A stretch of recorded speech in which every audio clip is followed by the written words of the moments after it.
오늘은 2020년 마지막 주일입니다. 알고 계셨는지요? 어쩐지 실감이 잘 나지 않는 것 같습니다. 아마 저만의 생각은 아니리라 생각합니다. 하나님께서는 어제나 오늘이나 동일하십니다. 그런데 우리의 어제나 오늘도 동일한 것 같습니다. 비단 코로나19 때문만은 아닐 것입니다. 열심히 살고 일하면 보다 나은 희망이 있겠지 생각했는데 갈수록 그 희망의 마음들은 그저 희망의 사항만 되는 것 같습니다. 사회는 언제나 그리고 어제나 오늘이나 변함없이 문제투성이입니다. 어떤 사람이 정치인을 납치하고서 돈을 주지 않으면 이 정치인을 풀어주겠다 이렇게 위협을 했다고 합니다. 그 이야기를 들으면서 납치범들이 돈을 좀 많이 벌면 좋겠다 그런 생각을 합니다. 정치는 국민들의 삶을 돌아보지 않고 있습니다. 그리고 출처 모를 정보들로 많은 국민들은 서로 간에 끊임없는 대립의 칼날을 세우고 있습니다. 언젠가 우리 모두는 이 코로나19를 결국 극복은 하겠지만 또 다른 형태의 전염병에 직면하게 될 것 같습니다. 세계의 기후와 환경은 위기를 넘어서서 우리는 위기의 한복판에 살아가고 있습니다. 무엇보다 이러한 환경 속에서 자라나고 있는 아이들과 청소년들, 그리고 어두운 시대에 사는 청년들을 볼 때에 기성세대는 빚진 마음을 지을 수가 없습니다. 또한 잘 살아보려 노력했지만 노년에도 여전히 잘 살 수 없는 시간들을 보내는 어르신들의 애잔한 마음도 우리 모두는 갖게 됩니다. 어렸을 때 했던 생각을 요 근래 다시 한번 하게 됩니다. 그럴 리는 없지만 다시 태어나면 어느 나라, 어느 시대에 태어날 것인가? 사실 이러한 질문은 무의미하기는 하죠. 전지현과 송혜교 중 누구랑 결혼하겠습니까? 또 정우성과 소지섭 중에 누구랑 결혼하겠습니까? 이 얼마나 허무맹랑한 선택의 내용입니까? 그럼에도 우리에게 다시 한번 기회가 주어진다면 어느 나라, 어느 시대에 태어나시겠습니까? 분명한 것은 우리 마음에 적어도 이 생각은 있습니다. 고생하지 않는 시대에 태어나겠다. 고생 없는 나라에 태어나고 싶다. 누가 고생을 좋아합니까? 아무도 고생을 좋아하지 않습니다. 사서 고생한다는 말도 있지만 젊어서 고생을 많이 해서 평생 뼈아픈 몸으로 살아가는 분들도 참 많이 있습니다. 물론 고생이 사람을 만들어내고 사람을 성장시켜 줍니다. 그러나 그 고생에 입구만 있을 뿐 출구가 없다면 삶은 고생의 터널 속에서 사라질 수도 있는 것입니다. 성도 여러분, 세상에서 언제 태어날 것인가, 그리고 어떤 나라에 태어날 것인가 유일하게 선택권을 가지셨던 한 분이 계십니다. 바로 우리 예수님이십니다. 예수님은 하나님의 아들 신으로서 그 특권을 분명히 가지고 계셨습니다. 그런데 예수님은 어떠한 나라와 어떠한 시기를 선택하셨습니까? 그분이 선택한 나라는 이스라엘이었습니다. 그리고 시기적으로 볼 때에 이스라엘이 패망하기 70여 년 전에 예수님은 태어나셨습니다. 특권을 가지고 있었는데 그 선택을 과연 잘 하신 것일까요? 저는 그런 생각을 합니다.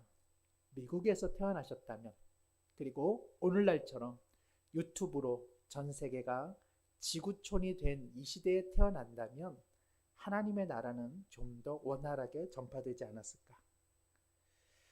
만약 주님께서 이스라엘이 아니라 당시 로마만 선택했어도 그 선택은 보다 탁월한 선택이 아니었을까? 그런데 예수님께서는 로마가 아닌 로마가 지독하게 수탈하던 이스라엘을 선택하셨습니다. 우리는 공교롭게도 이스라엘 가운데 태어나신 예수님을 성탄절에 감사하고 경배했습니다. 잘하신 선택일까? 과연 좋은 선택일까? 그런 생각을 해보게 된 것이죠. 오늘 본문은 예수님께서 구원 사역을 행하시기 전에 당시의 상황적 배경이 잘 설명되어 있습니다. 이는 또한 세례 요한이 사역을 시작할 즈음 어떠한 배경이었는지도 잘 보여주고 있습니다. 아시는 것처럼 세례 요한과 예수님은 사촌지간이었습니다. 세례 요한이 6개월 정도 먼저 출생했습니다. 세례 요한과 예수님의 공적 삶, 그 사역의 시기도 상당히 엇비슷합니다. 세례 요한이 6개월 정도 먼저 사역을 시작하고 예수님께서 그 이후에 사역을 시작하게 되죠. 세례 요한과 예수님 간의 차이가 있었다면 요한은 자신의 나라와 시기에 있어서 선택권이 없었습니다. 그러나 예수님께서는 선택권을 갖고 있었습니다. 오늘 본문에는 당시 이스라엘의 정치 지형이 잘 나타나 있습니다. 1절에 보니까 디베료 황제가 통치한 지 15째 해이다. 디베료는 티베리우스라고 하는 로마의 2대 황제입니다. 그는 초반에는 개혁 정치를 단행했지만 이후에는 작은 별장에 머물면서 그는 공포 정치를 실행했습니다. 물론 로마는 표면적으로는 평화의 나라, 팩스 로마였지만 그러나 속지국, 즉 식민의 지배를 받던 나라들로서는 어둠이 잔뜩 낀 시대였습니다. 우리가 잘 아는 본디오 빌라도가 유대의 총독으로 임명되던 시기이기도 합니다. 이스라엘은 이전에는 헤롯 대왕이 통치했습니다. 그런데 헤롯 대왕이 죽고 그의 아들 헤롯 아킬레오가 그 뒤를 이어서 통치했습니다. 그러나 로마는 헤롯 아킬레오에 대한 불만을 가지고 있어서 그를 폐위시킵니다. 그리고 직할로 유대 총독 본디오 빌라도를 파송하여 유대의 지역을 다스리게 한 것이죠. 본디오 빌라도는 본시 유대교와 유대 문화를 멸시하던 사람입니다. 그는 로마에서 정치적으로 입지가 불안정한 사람이었습니다. 그럼으로써 유대인들을 압박하여 로마로부터 환심을 얻고자 했습니다. 그러나 이것이 빌미가 되어 유대인들의 강한 저항에 직면하기도 했던 것이죠. 사실 로마는 다신론 국가였기 때문에 식민 지역에 많은 문화들을 허용했었습니다. 그러나 유대인, 바로 이 이스라엘 사람들은 오직 하나님만 신앙했기 때문에 로마의 그런 정책에 그들은 늘 반기를 갖고 있었습니다. 로마와 그 뿌리가 되는 그리스 문화 그리고 그리스 신화에 대해서도 적대적일 수밖에 없었던 것이죠. 로마의 통치를 받기 전에 그리스가 이스라엘을 통치했습니다. 이로 말미암아 15만 명의 남자들이 그리스 문화에 저항함으로써 죽음을 맞이했습니다. 예수님 오시기 전 31년에는 지진이 일어나서 4만여 명의 사람들이 죽기도 했습니다. 새로운 정복국가 로마는 유대인들을 향해 복종하면 빵을 주겠다라고 하는 환심을 베풀었지만 유대인들은 이것을 순순히 받아들여 주지 않았습니다. 이로 말미암아 약소국가이면서도 끊임없이 로마의 심한 압제를 받아야만 했던 것이죠. 오늘 본문에는 헤롯이 갈릴리의 분봉왕으로 있다 이렇게 또 기록되어 있습니다. 여기서 말하는 헤롯은 앞서 말씀드린 헤롯 대왕이 아닙니다.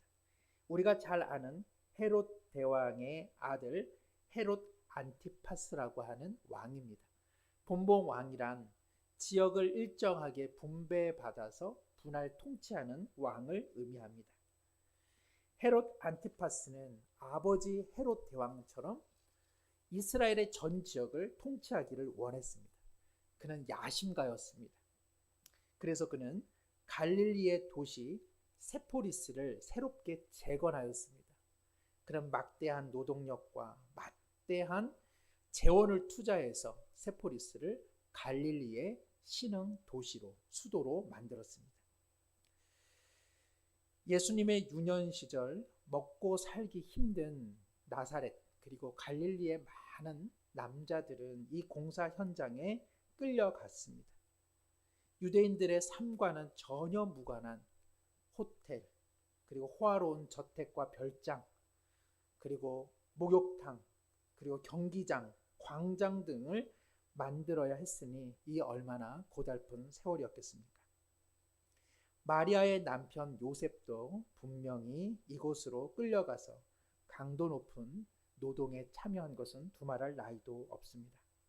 예수님께서는 커가시면서 갈릴리의 삶이 무엇인지를 뼈저리게 느꼈습니다. 헤롯 안티파스는 세포리스 건설 외에도 20여 년이 지난 후 다시 한번 티베리우스의 환심을 얻고자 디베랴, 즉 티베리우스라고 하는 황제의 이름을 딴 도시를 아예 새롭게 만들었습니다. 즉 티베리우스 황제에게 이 도시를 바친다는 뜻이었죠. 그는 이 건설 사업을 위해 또다시 갈릴리 사람들을 모아놓았습니다. 갈릴리 사람들의 전체 인구가 당시 15만 명 정도인데 이 별 안 되는 인구들이 끊임없이 이 티베리우스 도시를 건설하는 일에 통제를 받았던 것이죠. 결국에는 예수님의 유년 시절에는 세포리스에서 큰 저항의 봉기 사건이 일어났습니다. 이로 말미암아 헤롯 안티파스와 로마 정부는 공격대를 투입하여서 2천여 명의 남자들이 하루아침에 십자가 처형을 당했습니다. 끊임없이 갈릴리에는 봉기가 일어났습니다. 그중 유다라고 하는 자가 봉기를 일으켰습니다. 그리고 그의 아들들의 저항심, 갈릴리 사람들의 누적된 분노는 끊임없이 치달았습니다. 갈릴리 남자 960명과 그의 아내들 그리고 그의 자녀들까지 자결함으로써 가슴 아픈 갈릴리의 치욕적인 삶은 끊임없이 지속되었습니다. 바로 이것이 예수님이 선택한 시기와 나라이고, 그리고 세례 요한은 선택권 없이 살아야만 했던 시대였고 나라였습니다. 종교 현실은 어땠을까요? 이렇게 피폐한 삶을 사는 갈릴리와 유대인들을 향해 종교는 작은 위로가 되었을까? 2절에 보면 안나스와 가야바가 대제사장으로 있을 때에, 우리가 흔히 생각하면 대제사장은 한 명 존재해야 되는데 당시에는 안나스와 가야바라고 하는 두 제사장이 있었습니다. 율법에 따르면 대제사장은 종신직입니다. 그리고 이스라엘 공동체에서 나오는 것이죠. 그러나 당시에 안나스와 가야바는 로마가 직접 임명했습니다. 임명했기에 언제고 간에 폐위시킬 수 있었던 것이죠. 안나스는 대제사장의 임직을 감당하다가 로마로부터 면직을 당합니다. 그리고 가야바가 대제사장직을 수행하는데 가야바는 안나스의 사위입니다. 장인과 사위가 대제사장직을 수행하던 탓에 원로가 된 안나스는 끊임없이 영향력을 행사했습니다. 그래서 사람들에게는 당시 안나스와 가야바라고 하는 두 대제사장이 있다, 이런 생각을 하게 된 것이죠. 어떻습니까? 한 사람보다 두 사람이 낫다는 말이 있지 않습니까? 그러나 안나스와 가야바는 로마에 의한, 로마를 위한 대제사장이었기에 이스라엘 백성들에게는 어떠한 위로도 주지 못했습니다. 1969년 7월쯤에 닐 암스트롱이 달 위에 착륙을 하게 되었습니다. 2년 후에 아폴로 15호가 1971년경 7월에 다시 한번 달에 도착하게 됩니다. 달에 착륙한 후 조사를 위해 이동차를 몰게 된 제임스 어원이라고 하는 비행사는 달 위를 거닐면서 이러한 기록을 남겼습니다. 나는 달 위에 두 발로 걸으면서 이런 생각을 합니다. 끝없이 펼쳐진 저 광활하고 거대한 우주가 단 하나의 질서 속에 존재하고 있는 것을 보면서 하나님이 살아계심을 더욱 확신하지 않을 수 없었습니다. 사람들은 저의 달 착륙을 대서특필합니다. 그러나 2000년 전 예수 그리스도께서 지구에 오셔서 지구 위를 걸으셨다는 것은 이보다 훨씬 더 큰 사건임을 나는 지금 달 위에서 통렬하게 절감하고 있습니다. 제임스 어원의 말처럼 예수님께서는 2000년 전 지구에 오셨습니다. 아폴로 15호가 정확히 달에 도착한 것처럼 예수님께서는 정밀하게 선택하셔서 이스라엘의 어두운 시간과 공간 속으로 기꺼이 착륙하셨습니다. 이에 비해 지구에 있던 세례 요한은 어떠한 선택권도 없었습니다. 그는 태어나고 보니까 지독한 시대였고 참담한 시간 속에 놓여 있었습니다. 세례 요한이 다윗의 시대에 태어났다면 얼마나 좋았겠습니까?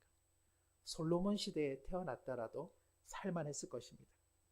그러나 세례 요한은 이스라엘의 가장 깊은 어둠의 시간에 태어났습니다. 어제도 불행했고 오늘도 불행하고 내일도 불행할 그러한 시대에 태어난 것이죠. 앞선 세대도 출구가 없는 터널이었는데 그가 태어난 시대도 출구가 보이지 않았습니다. 메시아를 그토록 오랫동안 기다렸던 유대인들이지만 메시아는 결코 출현하지 않는 침묵의 시간이었습니다. 오늘 본문에 바로 이 시간들을 빈들이라고 성경은 말씀하고 있습니다. 예전 성경은 빈들을 광야라고 말하죠. 광야는 무엇입니까? 살기 어려운 척박한 땅, 그것이 광야입니다. 그러나 단순히 공간만을 말하는 것은 아닙니다. 바로 세례 요한과 이스라엘 사람들이 선택하지 않았으나 살아가야만 했던 시대, 나라, 그리고 그 시간들을 의미하는 것입니다. 선택하라고 했다면 결코 선택하지 않았을 그 시간, 그것이 바로 빈들이고 광야입니다. 그런데 오늘 복음이 시작됩니다. 하나님의 말씀이 빈들에서 사가랴의 아들 요한에게 임한지라. 빈들에 은혜가 임합니다. 어떻게 빈들에 은혜가 임할 수 있습니까? 단 하나의 이유 때문입니다. 하나님께서 그 아들을 통해 그 시대와 그 나라와 그리고 그 시기를 선택했기 때문입니다. 그래서 빈들은 이제는 새로워질 것입니다. 어제와는 다른 오늘과 내일이 시작된다는 것이죠. 오늘 그 말씀을 5절과 6절은 이렇게 이야기합니다. 모든 골짜기가 메워지고 모든 산과 작은 산이 낮아지고 굽은 것이 곧아지고 험한 길이 평탄해질 것이요 모든 육체가 하나님의 구원하심을 보리라. 아멘. 무슨 뜻입니까? 강자와 약자로 나누어진 그 틈들이 메꿔질 것이고 뾰족뾰족하게 날카롭게 솟은 산들이 이제는 하나님의 심판을 받을 것이다. 왜곡된 진리는 곧게 펴질 것이고 거친 돌로 가득한 사람들의 마음에는 새 길이 열릴 것이다. 그리고 이 구원의 은총을 행하시는 분이 하나님의 아들 예수님이심을 알게 될 것이라고 이야기합니다. 다시 설명하자면 결코 어제와 오늘이 동일하지 않을 것이다. 어제 누군가로 인해 마음이 갈라졌다면 오늘 하나님께서 그 갈라진 마음을 꿰매어 주실 것이다. 어제 세상의 높은 말에 올라 누군가를 함부로 조롱하였다면 하나님께서 그 자를 심판할 것이요 그리고 너를 위로할 것이다. 어제 진리를 위해 바름을 위해 그토록 애썼다면 이제는 새로운 진리의 길들이 열려질 것이다. 어제 짙은 천년의 어둠이 있었다면 오늘 빛이 도래함으로 이제는 그 어둠이 쫓겨날 것이라고 하나님께서는 말씀하고 있습니다. 사랑하는 성도 여러분, 빈들에서 출구 없는 터널 속에서 세례 요한은 망연자실하면서 선택할 수 없었던 자신의 시간과 시대에 대해 운명론적으로 해석하지 않았습니다. 그는 빈들에서 삶을 열심히 살아본들 무슨 낙이 있겠냐고 자포자기하지 않았습니다. 그는 모든 육체가 하나님의 구원을 보는 새 날이 도래할 것을 그는 믿었습니다. 어제와 다른 오늘이 있을 것이고 오늘보다 나은 내일이 있을 것이라고 그는 소망하였던 것입니다. 우리에게도 새해 이 믿음 주시기를 간절히 소망합니다. 모든 사람들은 어제와 오늘이 같다고 한숨 쉴 때에 우리는 그와 같은 한숨에 동조할 수 없습니다. 왜 그렇습니까? 빈들에도 하나님의 은혜가 임하기 때문입니다. 현대 신학자 중 한 사람인 라인홀드 니버는 이렇게 기도하였죠. 하나님, 제가 변화시킬 수 없는 일들을 받아들일 수 있는 평정함을 주옵소서. 제가 할 수 있는 일은 변화시킬 수 있는 용기를 주옵소서. 이 둘의 차이를 알 수 있는 지혜를 허락해 주옵소서. 잘 아시는 것처럼 가수 인순이 씨는 미군 병사, 그리고 어머니는 경남 진해 출신의 어머니입니다. 미군 병사와 어머니 간에 어떠한 일이 있었는지는 모르지만 결국 인순이 씨는 혼혈아로 태어났고 아버지를 결코 알 수 없게 되었죠. 6.25 전쟁 이후 피부색과 그리고 가난으로 인해 그 어머니와 인순이 씨의 삶이 얼마나 피폐했는지는 우리가 가늠해 볼 수 있습니다. 인순이 씨는 자신이 청소년 때 수녀가 되었으면 좋겠다 하는 생각을 가졌다고 합니다. 누구랑도 상관하지 않고 수도원에서 그저 한평생 기도만 하며 살아가는 수녀의 모습이 그녀에게는 작은 희망이 되었던 것이죠. 인순이 씨의 삶의 불행은 전적으로 그녀의 탓이 아닙니다. 6.25 전쟁으로 촉발된 고통스러운 나라, 고통스러운 시기에 태어났었죠. 그것이 그녀가 삶을 시작할 때 그녀의 삶에 얹어진 큰 바위와 같았습니다.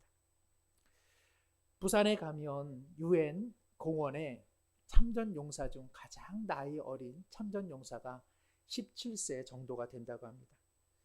그녀는 자신의 아버지가 17세 정도 되는 군인이 아니었을까 생각해 보았다고 합니다. 고향에 대한 그리움, 그리고 전쟁의 공포가 엄습할 때에 17세의 작은 병사가 어떻게 그 두려움을 떨쳐낼 수 있었을까? 그 생각에 머물면 자신의 아버지라는 사람이 아버지로 느껴지지 않고 그저 아들로 느껴졌다고 이야기를 합니다. 전쟁통에 보낸 아들, 전쟁통에 아들을 보내놓고 그 아들이 그저 살아오기만을 기다렸던 어머니의 마음으로 자신의 아버지를 생각해 보면 그 아버지가 용서가 된다고 그녀는 말합니다. 2010년 뉴욕 카네기홀에서 100여 명의 미군 참전 용사들을 모시고 그녀는 간증을 하고 그리고 귀한 찬양으로 하나님 앞에 영광을 올려드렸습니다. 그리고 그곳에 모인 미군 참전 용사들에게 다음과 같은 말을 남겼습니다. 여러분 모두가 내 아버지이며 나는 여러분들의 딸입니다. 나는 혼혈아로 태어난 것을 슬퍼하지 않습니다. 나는 하나님의 사랑 때문에 태어났습니다. 그 사랑 때문에 나는 행복한 인생을 살고 있습니다. 이 말을 내 아버지인 여러분들에게 하려고 이곳에 왔습니다. 저는 가끔 힘이 들 때 인순이 씨가 부른 거위의 꿈이라는 노래를 듣곤 합니다. 이 노래를 다른 사람도 부르기는 하지만 인순이 씨가 부르면 그녀의 삶이 노래하는 것 같아 마음이 더욱 점여집니다. 난 꿈이 있었죠. 버려지고 찢겨 남루하여도 내 가슴 깊숙이 보물과 같이 간직했던 꿈. 혹 때론 누군가가 뜬모를 비웃음 내 등 뒤에 흘릴 때에도 난 참아야 했죠. 난 참을 수 있었죠. 그날을 위해. 늘 걱정하듯 말하죠. 헛된 꿈은 독이라고. 세상은 끝이 정해진 것처럼 이미 돌이킬 수 없는 현실이라고. 그러나 난 꿈이 있어요. 그 꿈을 믿어요. 나를 지켜봐요. 저 차갑게 서 있는 운명이란 벽 앞에 당당히 마주칠 수 있어요. 언젠가 나 그 벽을 넘고서 저 하늘을 높이 나를 수 있어요. 이 무거운 세상도 나를 묶을 순 없죠. 내 삶의 끝에서 나 웃을 그날을 함께 해요. 사랑하는 성도 여러분, 우리가 선택할 수 없는 시대 속에 우리는 살아가고 있습니다. 이 빈들 같은 시대에 우리는 살아가고 있습니다. 그러나 이 빈들 같은 시대에 우리 주님께서는 우리를 사랑하시기에 기꺼이 선택하고 우리 가운데 오고 계십니다. 빈들이라 할지라도 어제와 오늘과 내일은 다를 것입니다. 하나님의 은혜가 임하기 때문입니다. 기도하겠습니다. 참 좋으신 하나님 아버지, 우리가 변화시킬 수 없는 일들을 받아들일 수 있는 평정함을 주옵소서. 그러나 우리가 할 수 있는 일은 변화시킬 수 있는 용기를 주옵소서. 둘의 차이를 알 수 있는 지혜를 인생 가운데 허락해 주옵소서. 빈들 같은 시대 속에서도 우리를 사랑하사 우리 가운데 임하시는 하나님의 놀라운 은혜로 살아가게 하옵소서. 예수님의 이름으로 기도드립니다.